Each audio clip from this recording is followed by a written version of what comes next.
حکیم لقمان نے اپنی حکمت و دانش مندی سے اپنی زندگی میں بے پناہ قدر و منزلت حاصل کی۔ حکیم لقمان ایک دفعہ روزگار کے سلسلہ میں ایک بادشاہ کے ہاں ملازم ہو گئے۔ کچھ عرصہ گزرنے کے بعد بادشاہ پر حکیم لقمان کی خوبیاں واضح ہو گئی تھیں۔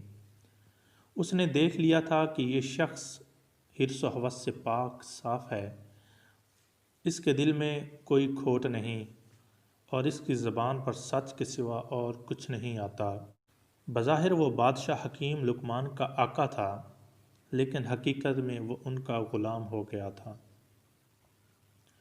حکیم لقمان سے یہاں تک تعلق قائم ہو گیا تھا کہ جب اس کے نوکر چاکر اس کے لیے کھانا لے کر آتے تو سب سے پہلے وہ حکیم لقمان کی خدمت میں پیش کرتا۔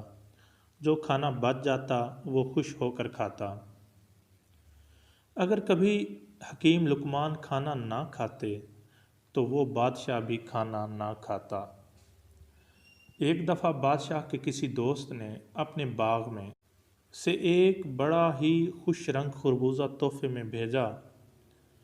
بادشاہ نے ایک غلام سے کہا کہ جاؤ اور میرے بیٹے لقمان کو بلا لاؤ۔ بادشاہ کا حکم پاتے ہی لقمان حاضر ہوئے اور ادب سے بادشاہ کے سامنے بیٹھ گئے۔ بادشاہ نے ہاتھ میں چھری پکڑی اور خربوزہ کاٹ کر ایک کاش آپ کی خدمت میں پیش کی۔ انہوں نے مزے سے وہ کاش کھائی۔ بادشاہ نے دوسری کاش کاٹ کر دی، وہ بھی حکیم لقمان نے نہایت ہی رغبت سے کھائی۔ پھر تیسری اور چوتھی کاش کاٹی، یہاں تک کہ بادشاہ نے 17 کاشیں حضرت لقمان کو کاٹ کر دیں اور انہوں نے ہر کاش بڑی رغبت سے کھائی۔ آخر میں جب ایک کاش باقی رہ گئی، بادشاہ نے کہا جی چاہتا ہے یہ کاش میں خود کھاؤں، لگتا ہے خربوزہ بہت ہی میٹھا ہے، جبھی تو آپ نے 17 کاشیں اتنے مزے لے لے کر کھائیں۔ حضرت لقمان نے وہ آخری کاش بھی کھانے کی خواہش ظاہر کی، لیکن بادشاہ نے نہ دی اور اپنے منہ میں رکھ لی۔ کاش منہ میں رکھنے کی دیر تھی کہ سارا منہ حلق تک کڑوا ہو گیا۔ اس نے جلدی سے وہ کاش تھوک دی اور پانی منگوا کر کلیاں کیں، لیکن دیر تک کڑواہٹ نہ گئی، منہ کا سارا مزہ خراب ہو گیا۔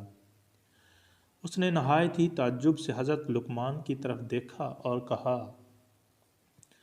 اے عزیز فرزند، تم نے کمال کیا کہ یہ زہریلا خربوزہ اتنے شوق و رغبت سے کھا گئے اور اپنے چہرے سے ذرا ناگواری ظاہر نہ ہونے دی کہ اس کی خوش رنگی اور خوش نمائی محض فریب ہے۔ کیا یہ بھی برداشت کی کوئی نرالی قسم ہے؟ حیرت ہے کہ تم نے کوئی ہیلا اس کڑوے خربوزے سے محفوظ رکھنے کا پیش نہ کیا۔ اتنا ہی اشارہ کر دیا ہوتا کہ یہ ناپسندیدہ ہے اور میں اس کے کھانے سے معذور ہوں۔ حضرت لقمان نے بہت ہی ادب سے جواب دیا اے آقا، کیا عرض کروں، کچھ کہتے ہوئے حیا آتی ہے۔ میں نے ہمیشہ تمہارے ہاتھ سے اتنا کھایا ہے کہ مارے شرم کے گردن نہیں اٹھا سکتا۔ یہ سوچ کر کڑوی کاشیں کھائیں کہ جب تمام عمر اس ہاتھ سے طرح طرح کی لذیذ نعمتیں کھاتا رہا تو افسوس ہے مجھ پر کہ صرف ایک کڑوا خربوزہ کھا کر ادھم مچانے لگوں اور ناشکری کا اظہار کروں۔